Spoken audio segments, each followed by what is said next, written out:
Tonight, we're going to talk about basic motivation terms, motivation theories, and motivation systems of eating, sex, and social motivation. So I want to talk about all the basic concepts that are listed there: instincts, incentives, intrinsic versus extrinsic motivation, and something that's related to that, the over-justification effect, self-efficacy, which related to that is an internal and external locus of control. And I also want to talk about achievement motivation. So these are just basic terms in the motivation unit that you have to know before you can kind of go on to the harder things, such as the theories. So what is motivation? Directors will say that to actors. What's your motivation? And we all know what that means. Like, what is going on inside the person's head to make them want to do things? So motivation, as far as the formal definition, is that it is a biological and psychological factors that cause us to want to begin an endeavor, which is kind of like the arousal part, to start something. And then it directs us towards our goal and allows us to persist with it. Anybody see Free Solo, the movie or the documentary Free Solo? I've got a picture of Mr. Honnold there climbing El Capitan. And what's so amazing about his climb is that he did it without any ropes. So if he made a major mistake, he would be toast.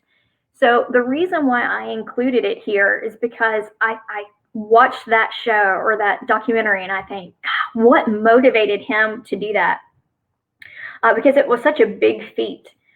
So maybe at the end, we could kind of apply the things that we learned and think about what was his motivation. What of these theories do we think best explained why he chose such a daring and scary but amazing feat? So the instinct theory, which has now been replaced by the evolutionary perspective, probably doesn't explain that too well.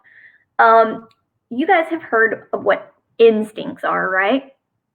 So instincts are unchanging behaviors that are universal to a species from a particular stimulus. So it means everybody has this particular response. So you've probably learned about Pavlov's dogs, and you know that when they were presented with food, they salivated. So that was their instinct. They smelled the food, it smelled great, and they salivated because they became hungry for it, right? So that's an instinct. In the maturation lesson that I talked about last week, we talked about newborn reflexes and how they have instincts to feed.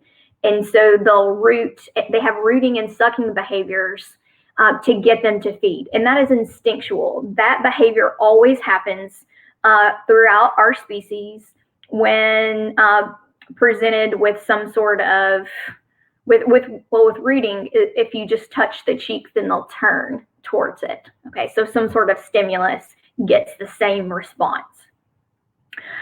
Incentives are a little bit different. It's not just about instincts now. An incentive is an external stimulus, so like a food treat. So I know that when my kids do something really well, sometimes we go out for ice cream. Good grades, extra pay, love and affection. Okay, these are all incentives to make us do things. We need to talk now about intrinsic versus extrinsic motivation and how those relate to incentives. So intrinsic motivation is just your internal interest or joy or love of doing something. So in the quiz game beforehand, there was one about someone playing the piano, I think. And they do it not because of the applause, not for the applause, but for just the satisfaction that they get. That person would be intrinsically motivated. And extrinsic motivation kind of relates more towards those incentives that we talked about before. It means that you are doing something to get a reward or a punishment. So if you look there at my icons, I have a dancing lady, and then I have an emoji with money coming out of his mouth. So I'm thinking that the dancer is intrinsically motivated because she's just dancing because she loves to dance. Whereas the emoji who only sees money, that's what motivates him. That's his motivation. Okay. Something that kind of scares me as a parent and as a teacher is the over justification effect. If we reward someone and they're already intrinsically motivated to do it. So like if my kid loves to read, and not because I'm making him read and not because I, lavish him with affection when he does read, but he just really loves it. If I then say, okay, Henry, I will give you $10 for every big book that you finish, chapter book that you finish. If I do that, what the research says is that once I remove that $10 reward, he'll stop reading because he's not getting the reward for it. So it's kind of like you switch when you reward something externally, the internal motivation or the intrinsic motivation kind of goes away. So we got to really pay attention to what we reward as both parents and teachers. Self-efficacy is the belief that you can control your destiny. You hear that in sports all the time, right? But that you have the ability through your behaviors to follow a path towards a goal. Like things that are external to you are not going to get in the way. Okay. So if you do something good, it's because of the effort that you put into it. We hear this a lot now with research on grit. Okay. So people who have a lot of grit have that growth mindset, and they believe that their actions control outcomes. So someone that has self-efficacy, we also relate this to another concept of internal locus of control, which you can see there on the slide on the bottom left-hand corner. There is a picture that kind of delineates between external locus of control and an internal locus of control.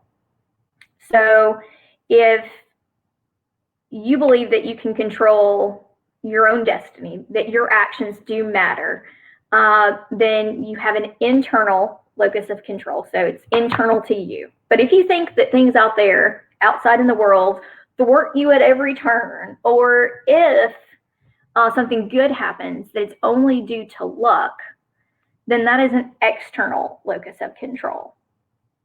Okay? People who are highly motivated to achieve have what we consider achievement motivation. And that is a drive to attain a high level of success. So I would say that Mr. Honnold definitely has achievement motivation. A lot of my students, and probably you guys, your AP students, you have that achievement motivation. You want to succeed. Those people probably have an internal locus of control and have self-efficacy. Now, you may see on your AP exam, but it's not likely, but it could be on there, about the thematic apperception test, which is, I think, kind of a strange test because you have to tell a tale about something. Tell a tale. You're telling a story, and then it's scored based on how you associate the story with the character's achievements. Okay, and so they rate it on that.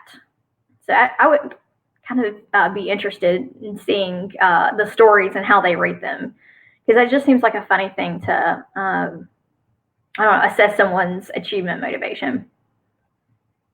Okay, so these are the basic concepts. We talked about instincts, incentives, intrinsic versus extrinsic motivation, the over justification effect, self-efficacy, internal locus of control, external locus of control, and achievement motivation. Whew, that's a lot of terms there in just a few minutes. Okay, so that one slide has a lot of stuff in it, but this next slide and the slides that are coming at you, next 4 or 5 slides, that's kind of the meat of the motivation chapter, are the motivation theories. We're going to discuss drive reduction theory, arousal theory, including the Yerkes-Dodson model, evolutionary theory of motivation, Maslow's theory, and cognitive dissonance theory. Okay, so the drive reduction theory says that we have biological needs. And unlike my daughter, who, when we go shopping, wants everything and says she needs everything, unlike that, like her in her needs, we actually have very few needs. We have needs for food, water, sleep, oxygen, and that's pretty much it. Those are our needs. But these needs, when they are unmet, kind of gets our body out of whack. Our body getting out of whack is called that we've left homeostasis. So homeostasis is a balanced internal state. We're all groovy. We're doing good. Okay. So you have a need for food. If you are not getting those needs met, then you're going to be hungry, right? Okay. And that hunger is considered a drive. A drive is kind of an internal state of tension that makes you want to act. So we eat. It drives us to go eat, which is the drive reducing behavior. And then once we taste that Whopper, all right, and get our bellies all full, then our body returns to homeostasis. But there are different types of needs. There aren't just primary needs, the ones that kind of are really based on needs, primary drives. Those are based on biological needs. So all of that, food, water, sleep, oxygen, plus a primary drive is to keep your body in like a good temperature. I definitely have that drive because my husband wants to make the air conditioner way colder than I want it. And that definitely drives me. Crazy. Anyway, so not to want to be shocked or have loud noises. That can kind of get our body out of whack when those things happen. And so getting our body back to homeostasis with a normal sound level can be a primary drive. But there are secondary drives too. And these are drives that are learned. So success, secondary drive for success, power, affection, money, having a nice appearance, and security, all of these are learned, but they kind of relate to the primary ones. Like, why do you want power? So that way you can ensure that in the future you'll have your primary needs met. Okay.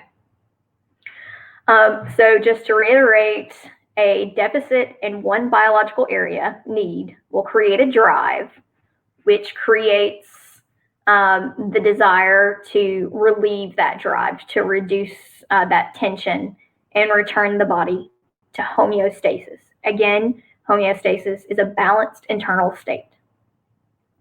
But we've kind of got a problem with this theory. The picture there is of some base jumpers. Okay, those people are a little crazy too, kind of like Mr. Honnold, because they don't necessarily climb the mountains. They just jump from them without real parachutes. They kind of have those suits and glide down, which is kind of dangerous, but I'm sure a whole lot of fun. This theory really doesn't explain that, because no one innately has some need to jump off a cliff, and then if they don't jump off a cliff with this crazy suit on, that they it gets their body into a state of tension, and they're not in homeostasis anymore, and so they just must jump off that cliff in order to get their body into homeostasis. It doesn't really explain that, but it does explain those biological needs pretty well. Okay, so that's drive reduction theory. You have a drive or you have a need that creates a drive, then you meet the need. Okay. Arousal theory is that a person is motivated by, or each person is motivated by their own level of excitement. That's probably why those base jumpers and the dude from Free Solo, they probably have a pretty high need for excitement. So arousal theory talks about this, about how different people have a personalized level of arousal or excitement. It explains really well why some people enjoy riskier behaviors and conflict than others, because conflict sometimes brings some excitement. You know, have you ever had those friends who just like always want to be in a fight or an argument with someone? They probably just they kind of need the drama because they like that excitement. So tell them that they need to just take up base jumping, and maybe that'll take care of that. So Yerkes Dodson gave us a model, and their model says that when people were doing it like a relatively simple task, for example, I was thinking about this today when I was doing the dishes. So putting up my dishes, when I do better at that is if I'm keyed up just a little bit. So when arousal is relatively higher, because I can do it really quickly, because there's not much thinking involved with putting up the dishes, you know. So if I can pump up the jams, get some really good music going, you know, then I can put away those dishes pretty quickly. All right. So simple task. It's better when your arousal is relatively, but not huge. I mean, you know, if I'm like a nervous wreck, it wouldn't be good for it. But moderately higher level of arousal is good for simple task. But Yerkes Dodson said if the task is harder, so I'm trying to study AP psychology, for example, then it would be better if my arousal was relatively lower, but not completely gone. So you're going to do better on a test if you have a little bit of a level of excitement, but nothing that's too much for you to bear, okay? Because you have to be able to think, okay? So maybe a moderately low level of excitement if you're taking an exam is what Yerkes Dodson would say. You don't want to be too nervous for that, okay? Because it would impede your success. Okay, so that is the arousal theory. Now, we're going to be talking about sexual drives later. So I could imagine that people would get arousal theory confused with sexual motivators. That's not what we're talking about here. We're just talking about, you know, your normal level of nerves. All right, so for this slide, I just need to touch on evolutionary theory of motivation very briefly. This basically is a theory that says that we have drives that come from instincts. So we have an instinct to survive as a species, right? Individually, and also to mate to continue the species. And so those are our drives basically come from that survival for ourselves and survival of the species. So obviously Charles Darwin contributed to that. He wasn't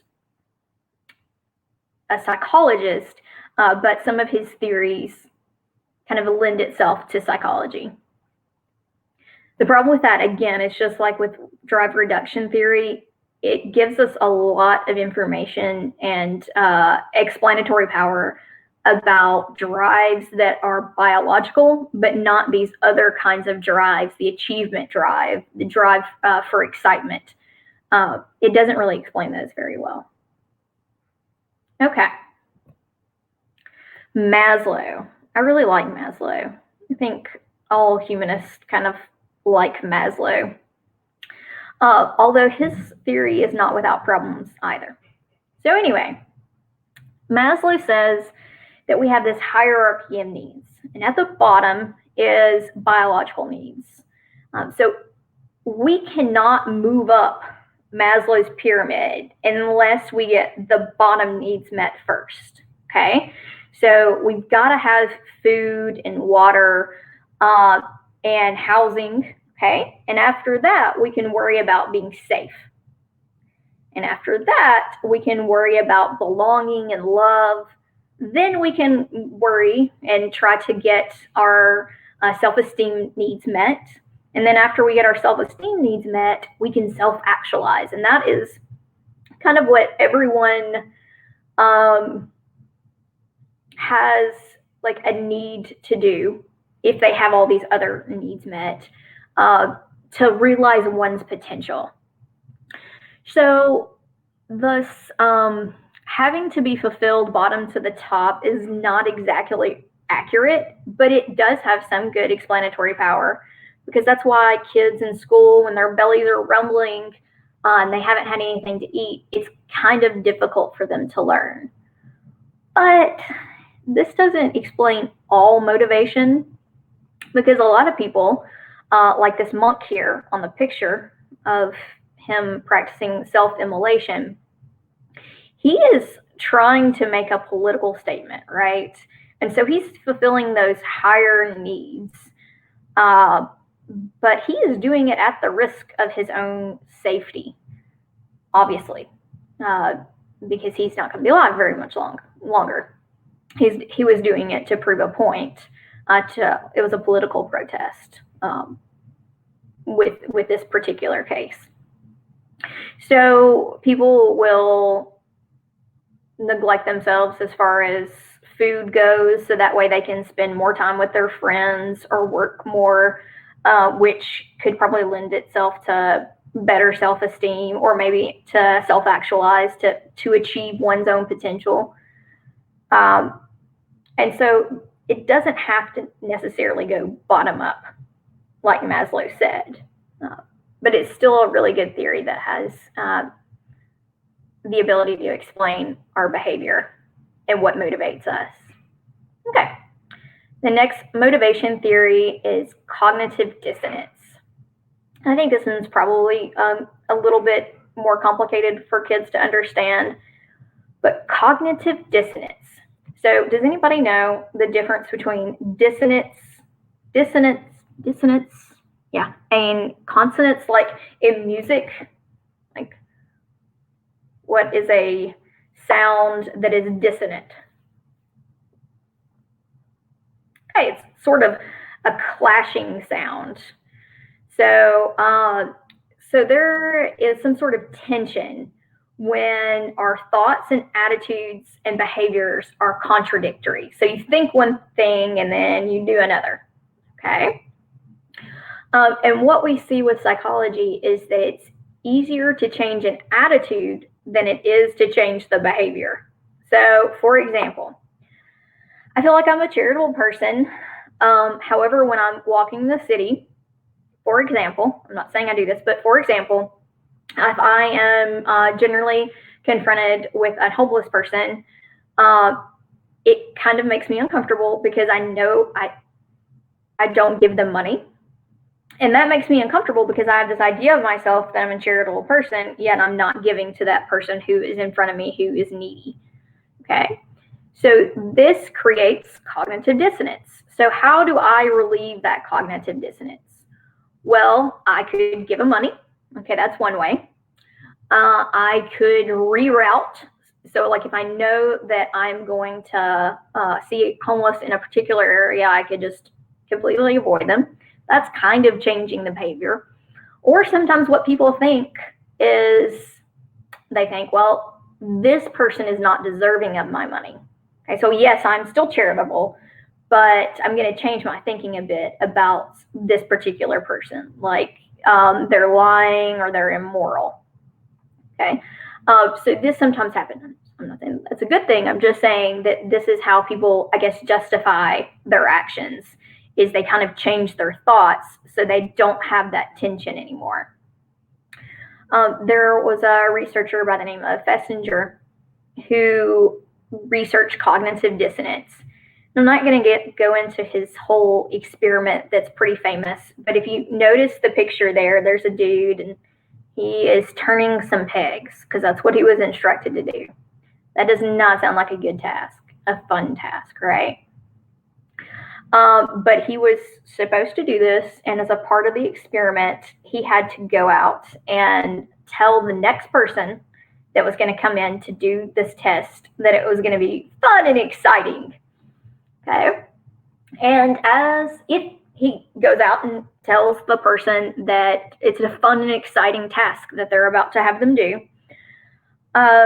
then he gets paid either $1 or $20. The funny thing was, incentive theory would predict that the person who got paid $20 would have liked the task more, would have liked the whole experiment more, because they're getting a greater incentive out of it. But that wasn't really the case. The $20 people basically was like, no, this is a really awful thing. Now, they told the people that came next that it was fun, but when they reported back their feelings on the test, they said that it was not fun. Okay, but the people who were only paid $1, they actually reported that they liked the experiment. They liked turning the pegs. They liked lying about it being fun. They liked the whole thing. And we think the reason why this is because they were only getting paid $1 to do this.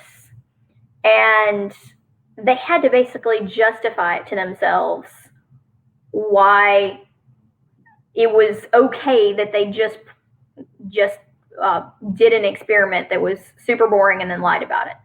So lying about it, but only getting paid $1 created cognitive dissonance. So instead of they couldn't really go back and change their behavior. So they just changed their thoughts. Oh yeah, it was interesting. I had it wrong all along. This was an awesome experiment. Please give me more. So that was just a really interesting result. And that allowed him to come up with this theory of cognitive dissonance, about how people change their attitudes when their attitudes and behaviors are incongruent. All right, so that's the last of the motivation theories. So now I want to talk about systems. So this is the last standard, part of the standard in the motivation unit.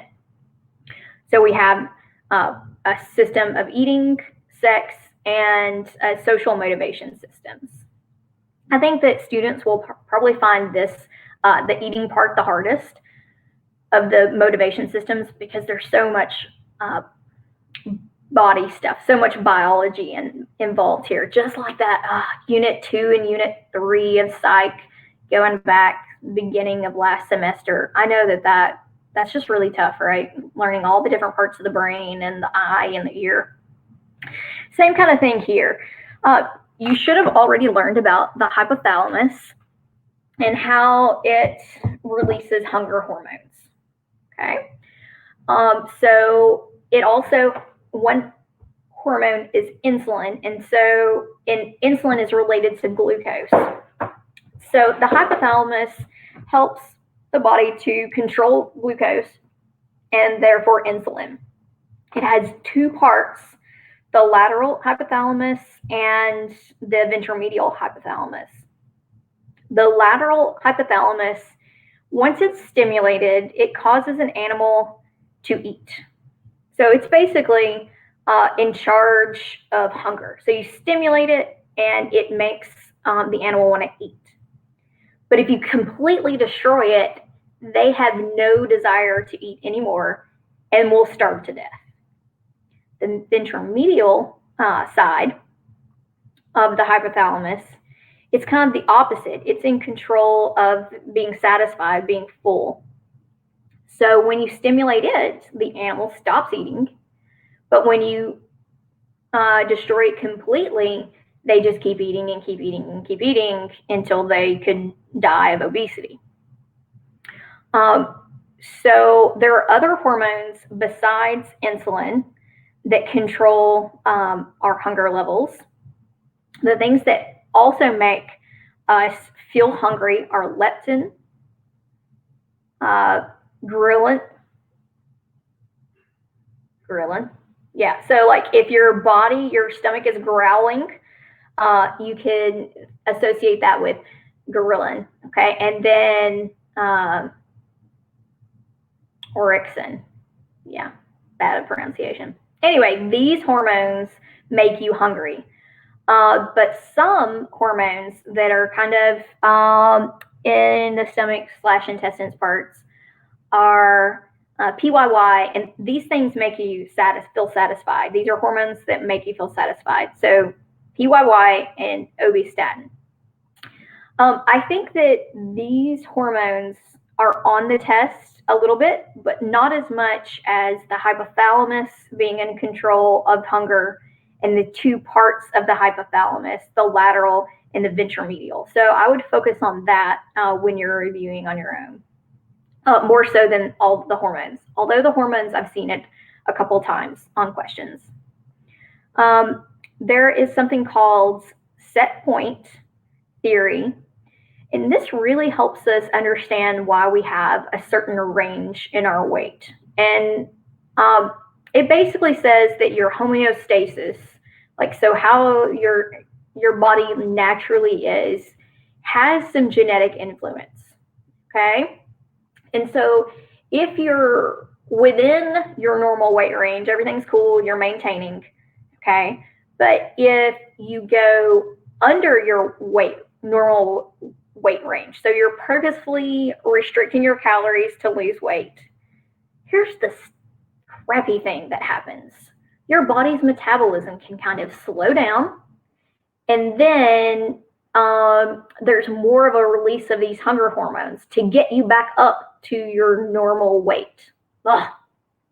Set point, I hate you. Anyway, but the converse is also true, I guess, which it could be cool, is that if you're overeating and a little bit more than normal, at least, your body's metabolism can kind of kick into gear, and then you'll also stop feeling as hungry, and that will make you lose a little weight. So I guess, set point, you're not all that awful, I guess. Make sure I did everything here. Okay, we got to continue talking about the motivation system of eating, because we've got to talk about eating disorders and also how culture plays a role in, and just other environmental factors also play a role in both our eating habits and what we think about our eating habits. So there are cultural traditions about when you eat, how much you eat, how fast you eat, and what types of foods you eat that could change, your weight gain or loss. Okay, so there are other external incentives besides just you're hungry. So besides the hormones to make you want to eat. So like that pie that's coming out of the oven that just smells so good, that gives you an incentive to eat that is external to these hunger hormones. So that's somewhat environmental. Okay. But here's the problem, particularly in North America, is that we have this image of what we should look like. In fact, if you were to take Barbie dolls measurements, she would be 18 inches around the waist, which is like pretty much almost impossible, and then 33 inches around the badonkadonk, her booty area. 36, 18, 33 is just like impossible. I think it said that I read that it was like 1 in 100,000 people could achieve that kind of measurement. So we play with Barbie dolls as we're growing up. We see models on TV, and that's what we look to as our examples of what we should look like. And so this has caused quite a few eating disorders, particularly in the United States. So both anorexia and bulimia are mostly occur in females. Okay, males still can have anorexia or bulimia, and that's actually growing a little bit. With both disorders, there is a distorted body image, an intense fear of gaining weight. Okay. However, with anorexia, people who have anorexia generally weigh quite a bit less. They do extreme calorie restriction, and as a result, they're about 80% of what their normal weight should be. Bulimia is a little bit different. Generally, people will binge, so they'll take in a ton of calories all at once and then also purge. They don't have to vomit. They could also use laxatives to eliminate. If you've done this one time, you are not considered bulimic. And if you've really worried about your weight one time, then you're not considered anorexic. So the purging has to happen to be bulimic, or to have that disorder. You have to be doing the purging once a week for at least 3 months. Okay. Generally, people with bulimia have a normal weight or something that's slightly exceeding the normal weight. There's another type of eating disorder that doesn't get as much press as the other two, and it doesn't happen with as many people, but it's called the avoidant restrictive food intake disorder. And unlike bulimia and anorexia, which usually happens in the teenage, early 20s years, this disorder happens usually in childhood. And it happens because kids have a heightened sensitivity, so they don't like the texture or the taste of things. So this usually occurs with children who have sensory disorders, so people who are on the autism spectrum. Or it could also happen if you have a negative experience. So with food, like you have a choking incident that could make you not want to eat in the future. And one more disorder that I don't have listed on the slide, but I have seen in some review books, is obesity as a disorder. We all know that obesity has become an epidemic in the United States, and it has a lot of personal cost because there's a lot of other health problems that go along with obesity, such as heart disease. There's also a lot of societal cost as well because of basically paying for the health care that results from obesity. And also just the loss of life and the loss of, workers' potential that costs society as well. Okay. So again, this is the eating system, and we've just reviewed some of the eating disorders and how culture can play a part in the drive to eat, which is more than just the biological need to eat. Okay. All right, so I guess we just have to talk about it. So let's talk about it. Sex is another motivator. I guess I'm not wanting to talk about it because I'm from the South, and we just don't talk about these things. But anyway, but AP Psychology, the curriculum covers it, so let's talk about it. Anyway, so part of our sexual motivation is nature. It is biological. We have the sex hormones. Women have estrogen, and men and women both have the androgen of testosterone. And how much estrogen and testosterone you have can make the desire increase or decrease. And the major researchers in this are Alfred Kinsey and two people who work together, Masters and Johnson. This is probably the only psychological study that got a Showtime series because it's, kind of racy. So I don't know if you've seen that show on Showtime that's about this, about those two researchers. So those two researchers came up with the sexual response cycle of excitement, plateau, orgasm, and then resolution. So that's the phase in order. It could come up on the AP exam. If you have not watched When Harry Met Sally, I highly recommend it.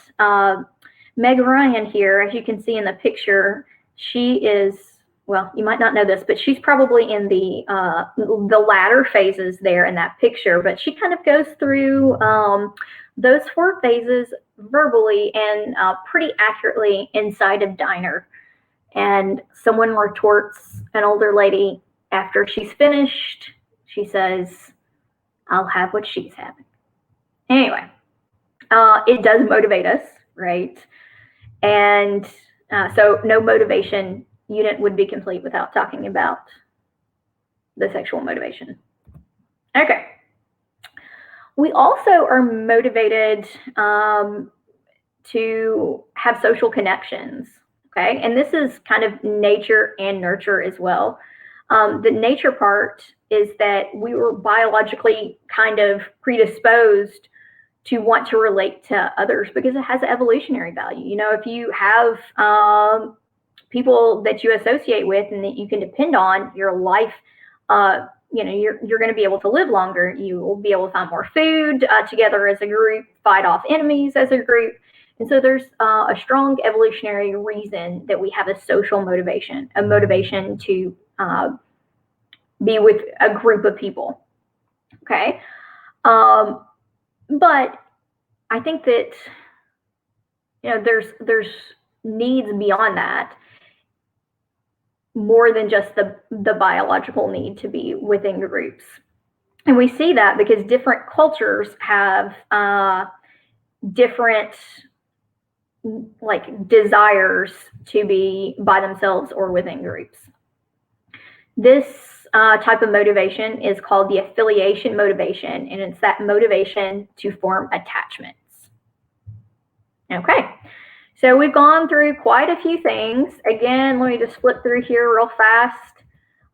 We talked about the basic concepts: instincts, incentives, internal versus external locus of control, intrinsic versus extrinsic rewards, self-efficacy, internal locus of control, external locus of control, achievement motivation. We talked about the motivation theories of drive reduction, arousal theory, including the Yerkes-Dodson model, evolutionary theory of motivation, Maslow's theory, cognitive dissonance theory, and then we talked about the 3 systems. Okay. I'll still be around answering your questions in the chat box. Again, please follow us on Twitter and on Instagram. I have a fledgling Twitter account just for me for my my business calls, Allie P for AP on Twitter. So you can find me there. So one question here is, can some motivations not happen? And so my answer to that is yeah. We know that some people are asexual, so they don't have that sex drive. People have different levels of risky behavior. So some people need greater arousal, not just sexual arousal, but just excitement in general. Some people want to participate in groups more than others. I'm kind of introverted. Like sometimes I'm introverted and sometimes I'm extroverted. So yeah, we have different needs to socialize. We have different levels of drive for achievement. Some people just don't have to make all A's, and they're okay with, and that's good. Whatever works for them. Well, thank you for the question, and I hope you guys have a great week.